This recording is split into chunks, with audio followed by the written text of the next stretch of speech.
All right, welcome to the next video where we are going to add some flavor and immersion to our battle maps using dynamic lighting. So let's start with let's start in a dungeon because there's Dungeons and Dragons, not Taverns and Dragons. All right, so in here we have a battle map. If I were to create a player character, and I'm just going to use a token for a goblin as an example. Just pull that guy over. Oh, no, I need monster. Goblin. We'll just do minion. Fine. Whatever. It doesn't matter. If this was a player character and I was playing as this goblin, and I need to move it to the objects layer, I would be able to walk through walls, come off to the map, do all this stuff. And what you see here is exactly what your players would see. So unfortunately, that's not what we want. I'm going to show you it can be controlled by all players, save changes. Okay. If you hit the little gear here, you scroll all the way down to the bottom. It says rejoin as player. This is a great way for DMs to, test their maps and dynamic lighting and stuff like that. Unfortunately, I didn't move the player icon. So come back up here, move the players to this battle map, and then rejoin as player.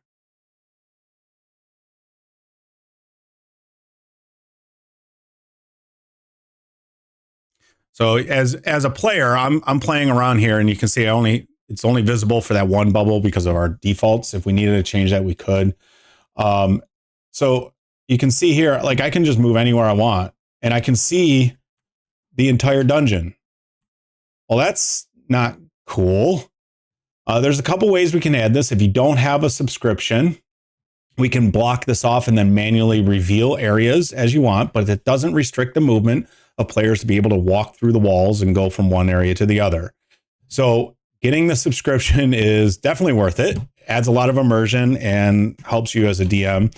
You don't have to manually reveal areas. So first thing we're going to do is hide reveal mask. We can hide the full page, and then we can reveal areas. So I can draw this to reveal this area. So now they see this. Now let's say they go through this door, then I can come through here and reveal that area. And now they can see that. So it's a very manual process. So let me reveal the full page and use the dynamic lighting instead. So the first thing you're going to want to do is on the map itself, go to the gears, go to dynamic lighting, enable it. And we're going to kind of go through all these settings one by one here. But another thing you want to do is lines block movement. That's super important. By not doing that, they'll still be able to walk through the walls. So let's add that in there. So dynamic lighting, we're adding dynamic lighting. If you have daylight mode, then it's like everybody can see everything. You don't have to add lights to it. But we're not going to do that in a dungeon because it's in a basement. Explorer mode is really cool because it will reveal the map as they explore, so you don't have to reveal it for them. And they'll be able to see the rooms they went to before. They won't be able to see any tokens that are in there, but they will be able to see the map itself for areas that they've explored. Really cool. Maybe I'll show you at the end if we have time, if the video is not too long, turning that off and show you what it looks like. And then this is super important too. Update vision on token drop. If you don't do that, they can take their token, left click on it, go through the entire dungeon, bring back to their original location, let go of the left click, and they'll have the whole map mapped out. So they have to update vision on token drop so they don't get to reveal it without you seeing them moving around. Super important there. Save settings. Now we have the dynamic lighting is enabled. So to do this, we're going to go to the lighting layer, hit comma on your keyboard, or just come down here and hit light. And we're going to start drawing in things. The first thing I would recommend is draw in all your walls or windows if they're applicable. Here, there's no windows. We're in a basement. So we're going to draw in the doors. So come here under lighting and say place door. Now you're just going to get them kind of close to where there's a door. Let's say there's a door here, there's a door here, there's a door here, and there's a door here. You can see they're not quite lined up exactly yet, but that's okay. Using our select tool, we can move this around and we can, I'm just going to make this big. That red line is the door. If I open that door, it becomes transparent. They can walk through it. If I close that door, they can't walk through it. They have to open it. If I lock the door, they won't be able to open it. And if I make it a secret door, they won't notice there's a secret door there, right? So we're going to leave it like that. And then we simply come in, zoom in, and make the lines match the door. If you hold shift, oh, no, it doesn't do that on this one. All right, so we'll put that there and that there and come down over here. Do that one there, come down here, that one there, like so. Okay. There we go. So now we have all the doors in place. Now we got to draw in the walls. So we're going to use the pen tool here, pen line tool, and choose your color. It doesn't matter what color it is, but make it something so it stands out. And it's easy to understand. Having different colors for different doors is super helpful. And I see this is not perfect, so we're going to make that perfect. And then you have wall, one way, and transparent. A wall will block light and movement. One way will block that movement from one direction to the other. So if I draw this, they can move from this side of the wall to this side, but they can't move from this side of the wall to this side. So that could be helpful for, like, you know, if they jump down into a cliff or, you know, something like that.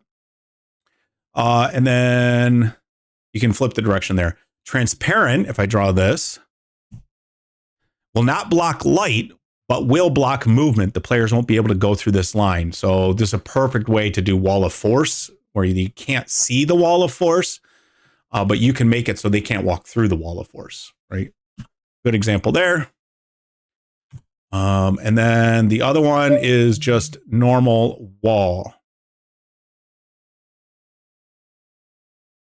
And this will block movement and light from both directions. All right, so we're just going to start at a corner. If you hold down shift, it will lock it to the grid, which sometimes helps drawing these in. Sometimes it gets in the way. I start with the outside. And here, I'm done drawing because I don't want the wall here because that's a door. So right click to stop drawing that wall. And then come back here, left click, scroll up, left click. And I might actually bring this out here. Oops. Control Z will undo. And right click to be done. Now we'll draw the interior walls. Left click, right click.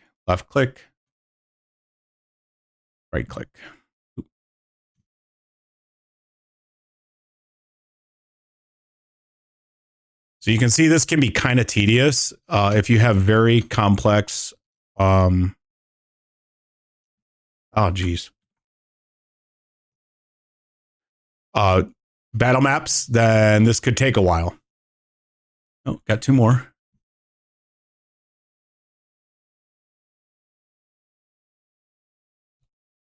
Okay, so now we have the walls in. Let's rejoin as a player and take a look and see what we see.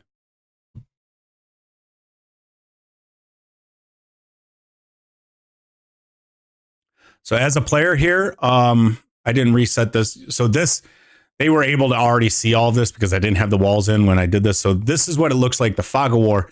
I can tell that this room's here, but I can't see any objects in it. But if I wanted to start exploring around, you can see the areas that they can see. Now, this particular token has night vision or dark vision. So they can do this. They can come up to here. They can open the door. Now they can see in here. They can come over to this door, open that door. Now they can see in this room. And it helps. If they can't see the monster in Roll20, they don't have line of sight to the monster. it's for DMing. It makes it's so much nicer. And you notice as I'm moving my token around, it's not revealing the map. So that was super helpful. And then on top of that, I can't leave the battle map, right? I'm stuck into this hallway. I can't go anywhere else, right? So that's where restricting those lines are super helpful. Now, if I come back here, let's go back to DMing and just show you what it would look like if they just jumped in. If you go to dynamic lighting here, scroll down, and if you have Explorer mode on, you can reset that. And then all those areas wouldn't be uncovered until they uncover them. But let me turn off Explorer mode and then show you what that looks like.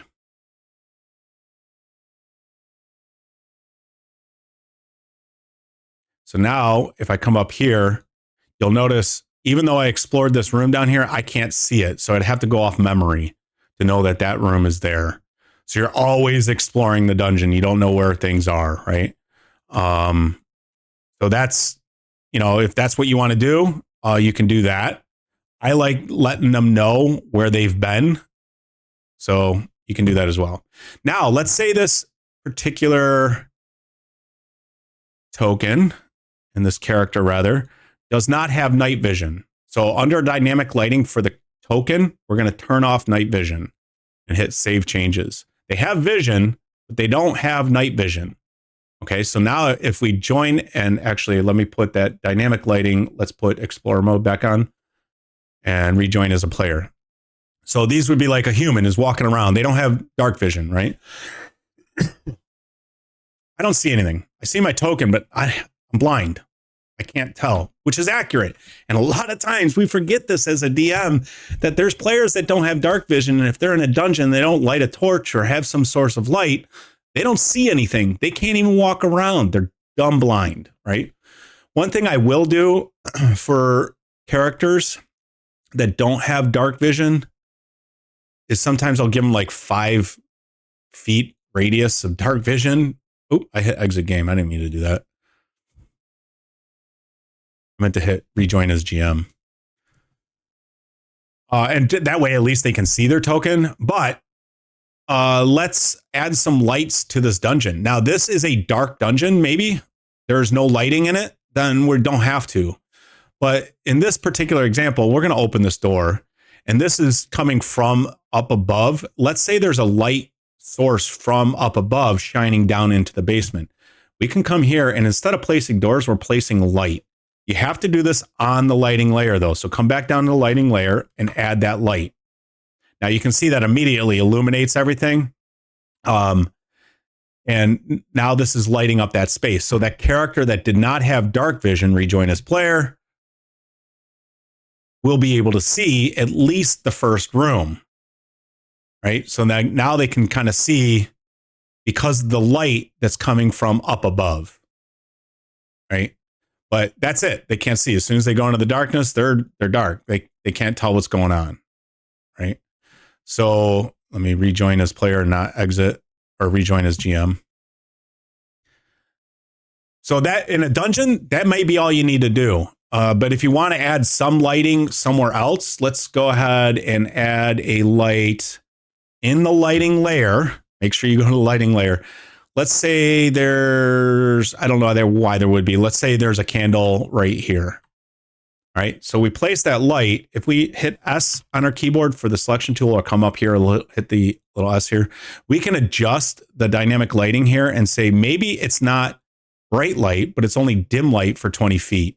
Or maybe it's bright light for 5 feet, dim light for, let's say, 10 feet. Okay. Or maybe even 5 feet. Let's do 5 feet, 5 feet. We can even change the color of the light. So let's say we'll make it green just to show you that you could do this. If you're in like in a cavern with photoiridescent algae or something like that, that's going off like a blue. Let's do that. We'll make it a cyan here. So now if I come up and rejoin as a player, I'm going to, yeah, it's fine. Rejoin as player.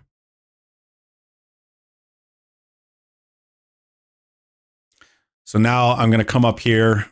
hopefully find the right path here. There we go. Oop. I gotta find the door. I can't see the door.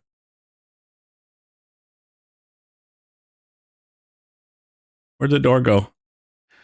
So this would be very tedious for a player that doesn't have dark vision.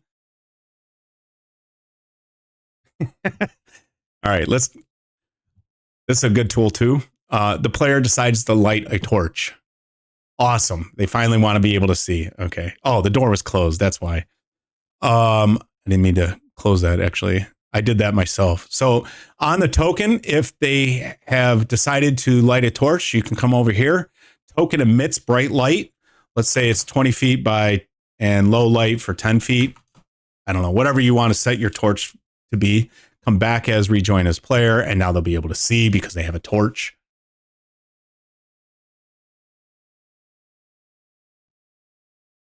Okay, now it's a little easier to see. And now you can see that candle that's there as well, right? Now your bright light will overpower the blue that's there. So if we kind of come over here, you can kind of see that is emitting a blue light, but because they have a torch, it's emitting white light and kind of drowning that blue out. But all right, hopefully you can see how cool this is. It's totally worth this $5-6 a month for Roll20 to add this to your players. And it just makes DMing easier. It's easier for the DM because you don't have to worry about line of sight. You don't have to worry about revealing the areas as they walk through it. The players can do that themselves. And you can help like even restrict the movement with the dash line. If you don't want them going too far ahead, you have to go in the dynamic lighter and delete that dash line or create a door that's locked or something like that. So a lot of really cool tools for a DM to make it more immersive for the players, as well as a little bit easier to run a game for DMs. All right, thanks for watching. I hope it was helpful and you enjoyed it. Take care.